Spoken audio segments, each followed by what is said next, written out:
Hi friends, সবাইকে Shila's cooking চ্যানেলে স্বাগত জানাচ্ছি। আজকে আমি তৈরি করছি কম তেলে মুচমুচে বেগুন ভাজির রেসিপি। বেগুন খেতে সবাই পছন্দ করে, কিন্তু অতিরিক্ত তেল শুষে নেওয়ার কারণে অনেকে বেগুন ভাজা খেতে পছন্দ করে না।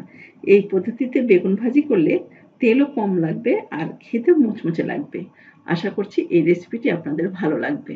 আর ভালো লাগলে প্লিজ চ্যানেলটা সাবস্ক্রাইব করবেন এবং অল অপশন সিলেক্ট করবেন। এতে করে আমি যখন নতুন ভিডিও আপলোড করব সঙ্গে সঙ্গে নোটিফিকেশনে পৌঁছে যাবে। তো চলুন আমি কিভাবে কম তেলে মুচমুচে বেগুন ভাজি করি সেই রেসিপিটি আমি আপনাদের সাথে শেয়ার করছি।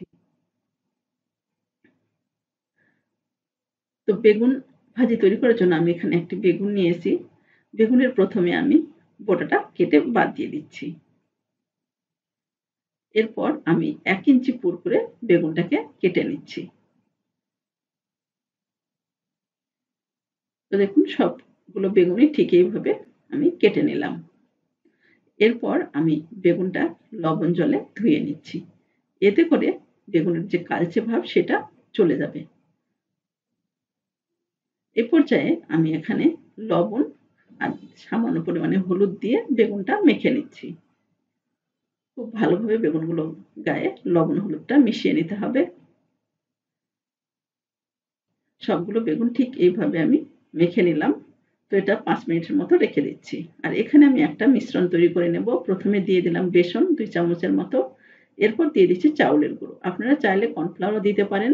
দিয়ে দিচ্ছি সামান্য পরিমাণ হলুদের গুঁড়ো আর এখানে দিয়ে দিচ্ছি লাল মরিচের গুঁড়ো। এতে করে বেগুনগুলো খেতে কিন্তু একটু ঝাল, ঝাল হবে, ভালো লাগবে। দিয়ে দিচ্ছি একটু লবণ। আমি সবগুলো উপকরণ একটু ভালোভাবে মিশিয়ে নেব। চাউলের গুঁড়ো দেওয়ার কারণে বেগুনগুলো কিন্তু মুচমুচে হবে।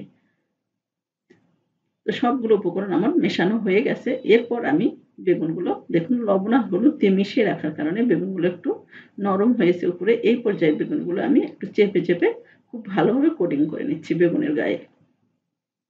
তো মিশ্রণটা খুব ভালোভাবে মিশিয়ে নিতে হবে। ঠিক এইভাবে আমি সবগুলো বেগুন মেখে নিলাম। এরপর আমি ভাজার জন্য প্যানে দিয়ে দিলাম কিছুটা তেল। তেলটা একটু গরম করে নিতে হবে। এরপর বেগুনগুলো আমি সবগুলো বেগুন দিয়ে দিলাম। দিয়ে আমি মিডিয়াম হিটে ৪ থেকে ৫ মিনিটের মতো এক পাশটা খুব ভালোভাবে ভেজে নেব। এরপর অপর পাশটাও ঠিক এইভাবে ভেজে নেব। এক পাশটা ভাজা হয়ে গেলে অপর পাশটাও ঠিক এইভাবে ভেজে নিতে হবে। তো ঠিক এইভাবে আমি এপাশ ওপাশ করে প্রায় ৪ থেকে ৫ মিনিটের মতো সময় নিয়ে মিডিয়াম হিটে বেগুনগুলো সব একটু ভেজে নিলাম। ঠিক যখন এরকম ব্রাউন কালার হয়ে যাবে তখন বেগুনগুলো সব উঠিয়ে নিতে হবে। তো দেখুন আমার কিন্তু বেগুন ভাজাটা একদম রেডি। তো বেগুন ভাজার পরও দেখুন, বেগুন ভাজা হওয়ার পরও যে তেলটা আমি দিয়েছিলাম সেটা কিন্তু রয়েই গেছে। তো দেখুন কম তেলে কেমন মুচমুচে বেগুন ভাজি কিন্তু আমার একদম রেডি। আর দেখুন উপরে কত সুন্দর ক্রিসপি মুচমুচে হয়েছে।